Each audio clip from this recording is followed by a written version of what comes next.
আজকে আমি রান্না করব চিকেন। আর এদিকে দেখো আমার বর কি বদমাশি করছে আমার সাথে, আমি পেছন ঘুরে রয়েছি। তাই চলো এবার রান্নার দিক যাওয়া যাক।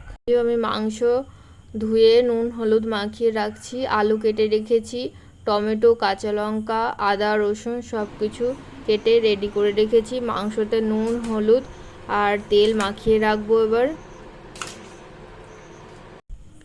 এই যে মাখানো হয়ে গেছে, এবার কড়াই বসাবো গ্যাসে, তেল দিয়ে দিলাম, দিয়ে একে একে এবার আলুগুলোকে ভেজে নেব।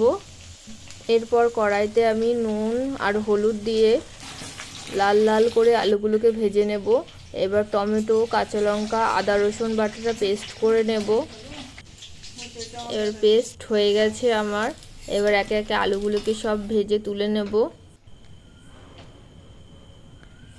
এবার আলুগুলো তো সব ভাজা হয়েই গেছে, এবার কড়াইতে একটু জিরে ফোড়ন দেব, তারপর পেঁয়াজগুলোকে ভাজবো, দিয়ে হালকা বাদামি হয়ে গেলে তারপর পেস্টটা দিয়ে দেবো। এবার আদা রসুনের কাঁচা গন্ধটা চলে গেলে এবার আমি একে একে মশলা গুঁড়োগুলো দিয়ে দেবো। প্রথমে দিলাম লঙ্কার গুঁড়ো, তারপর জিরে গুঁড়ো, তারপর হলুদ গুঁড়ো দিলাম, তারপর ভালো করে এটাকে কষিয়ে নেব।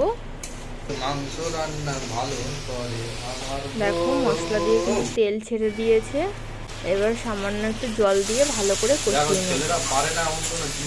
তারপর মাংসগুলোকে দিয়ে দেবো আর ভালো করে কষিয়ে নেব।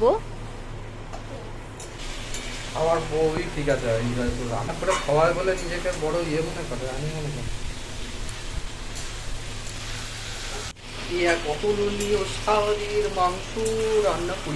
দেখো কষানো হয়ে গেছে, এবার সামান্য একটু বাটিতে মাংস নিয়েছি আমার বর।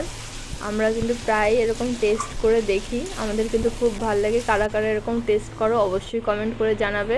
একটু গোলমরিচ গুঁড়ো দিয়ে দিলাম, এবার গরম মশলা দিয়ে আমাদের মাংস পুরো রেডি।